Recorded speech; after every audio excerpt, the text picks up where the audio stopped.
শুভ সকালের শুভেচ্ছা সবাইকে।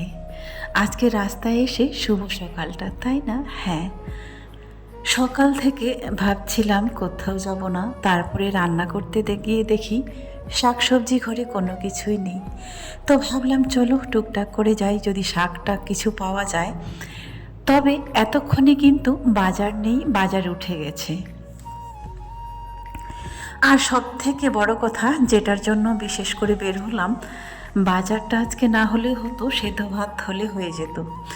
তো আমার ছোট মেয়ের রাজিয়ার হচ্ছে অনেক দিনের একটা স্বপ্ন, তো সেই স্বপ্নটা পূরণের জন্যই বিশেষ করে এলাম। তো চলো কিসের জন্য এলাম আর কি স্বপ্ন অবশ্যই তোমরা দেখতেই পাবে। তারপরে চলে এলাম, দেখলাম নতুন আলুটা একদিনও নেওয়া হয়নি, 2 কিলো নিয়ে নিলাম। আমি না আলু খেলেও কিন্তু ওদের জন্য তো আলু লাগে, তাই না?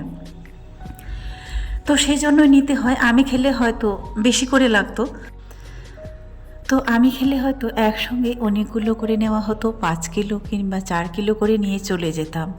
আমি যেহেতু আলুটা কম খাই, আর খাই নাই বলতে গেলে, তো সেই জন্য কম করে নিলেও হয়। 2 কিলো আলু নিয়েছি। আর কি নিয়েছি চলো এবারে তোমাদেরকে দেখাচ্ছি। এতক্ষণে কিন্তু বাজার থেকে যখন ঘরে পৌঁছালাম, অলরেডি 2টা বেজেই গেছে। ঘরে থাকলে এতক্ষণ রান্নাবান্নার সমস্ত কিছু কমপ্লিট হয়ে যেত।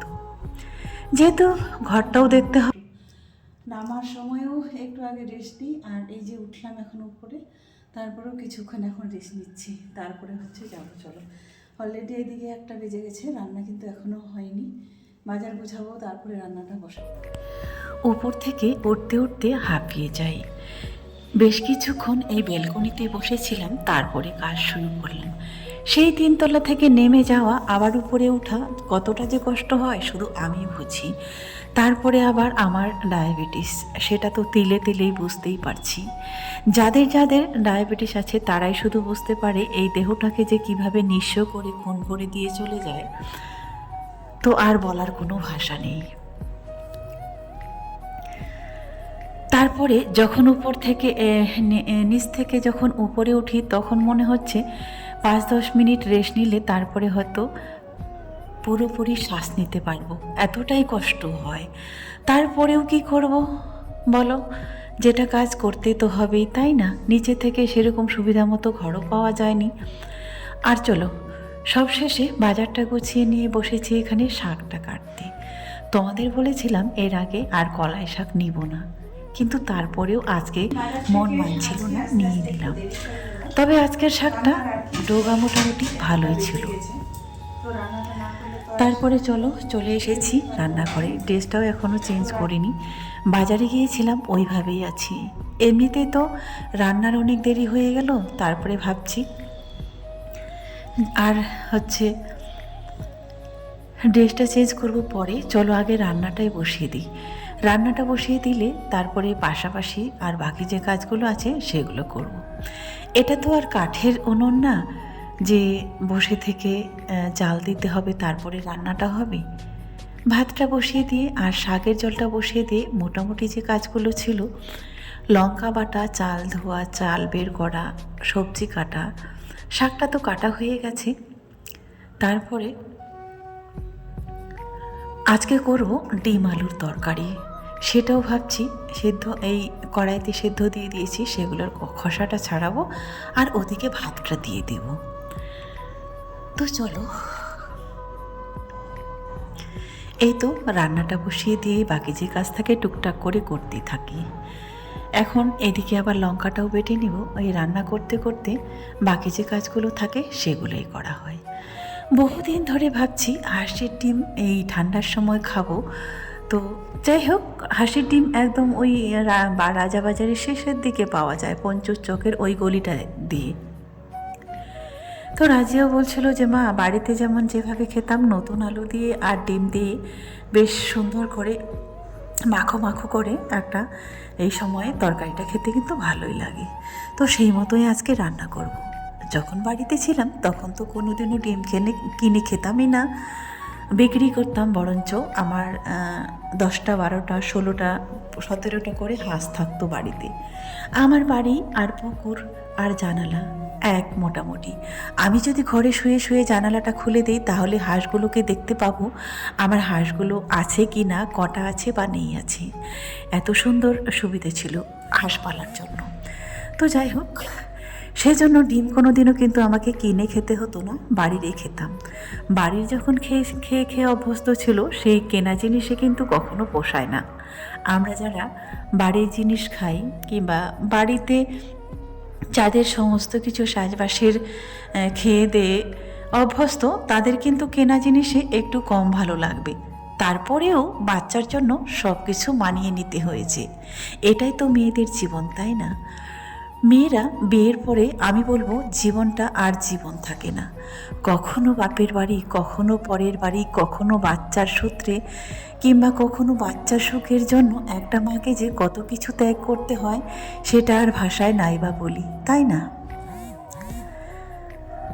তো চলো, দেখতে দেখতে এদিকে ভাতটা বসিয়ে দিলাম। তারপরে ভাবছি এই ডিম আলুর খোসাটা ছাড়িয়ে নিই। চলো, ডিম নিয়েছিলাম চারটা ডিমে নিয়েছে 60 টাকা। তো এখন তিনজনে তিনটা খাবো, আর একটা রাত্রেবেলা থেকে গেলে দু বোনকে ভাগ করে দিতে পারবো, এই বলেই আর কি চারটাই রান্না করে নিয়েছি। এই ডিমের কালারগুলো একটু ব্লু ছিল, নীল নীল টাইপের। তবে সব হাঁস কিন্তু এই ব্লু ডিমটা পারে না। আমারও এরকম একটা হাঁস ছিল, তো যেই হাঁসটা ব্লু ডিম পারতো সেটা কিন্তু মানে বেশি ব্যাগ দিত না, প্রচুর ডিম পারতো। হয়তো বেশ কিছুদিন, 1 সপ্তাহ কিংবা 2 সপ্তাহ ডিম দিবে না, তারপরে সে আবারও পাড়া শুরু করবে। এই হাঁস, মুরগি, ছাগল, গরু এদের নিয়ে আমার বিশাল একটা অভিজ্ঞতা। যেহেতু আমি এগুলো চাষবাস করেছি, পালন করেছি বাড়িতে, এখন হয়তো শহরে আছি, একটা সময় কিন্তু এগুলো নিয়ে আমার জীবনযাপন ছিল।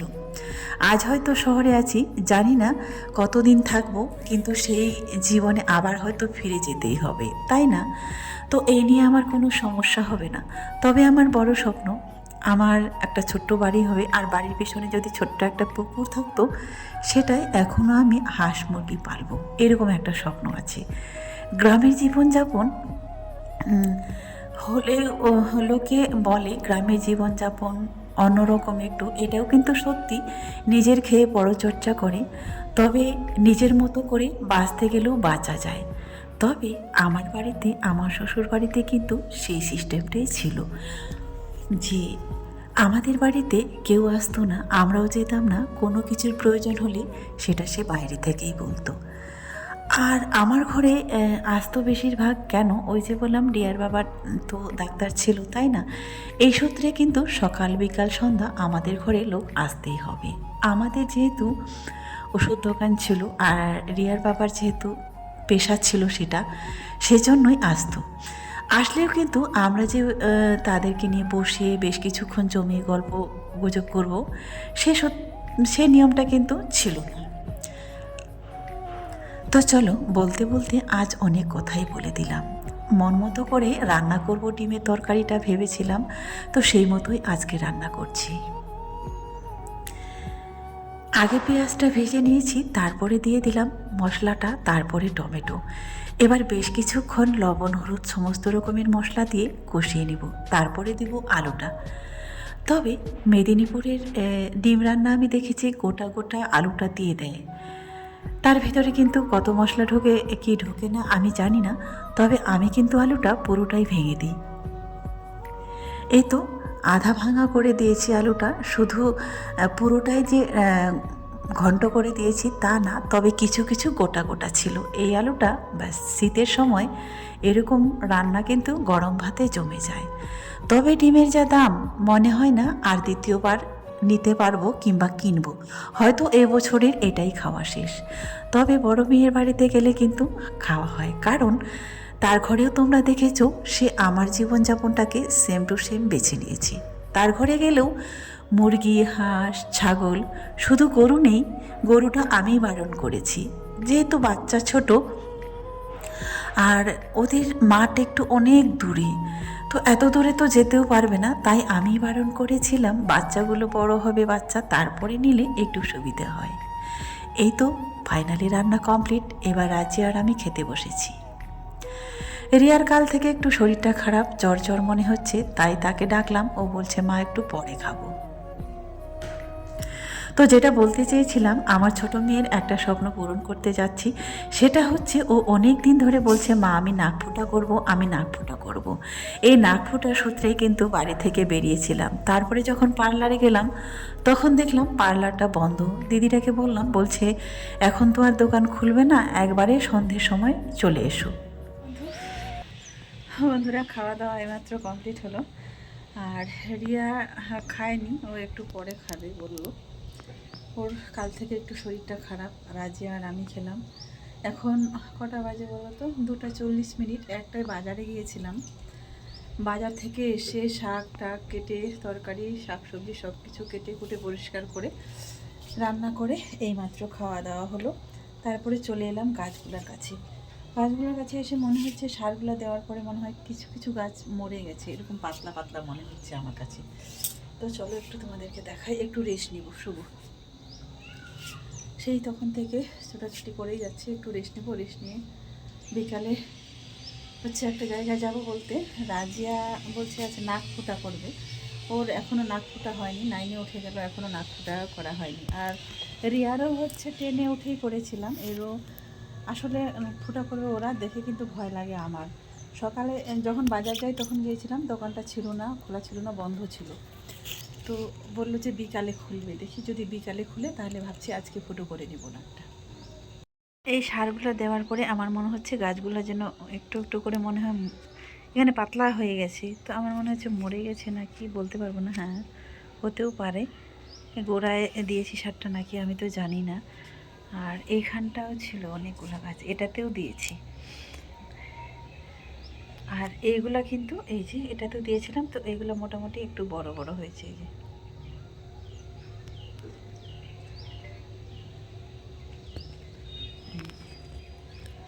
আগের বছরে তো অনেকগুলো শাক হয়েছিল, আর এবছরে এতটা চেষ্টাই করিনি।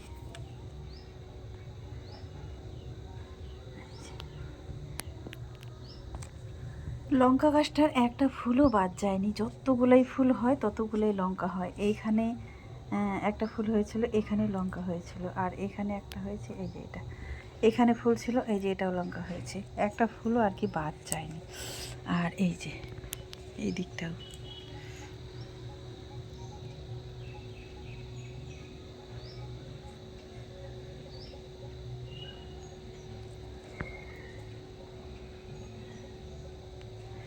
এই লঙ্কাগুলো ঝাল হয় প্রচুর, বাজার থেকে তো আমিও নিয়ে আসি, দেখি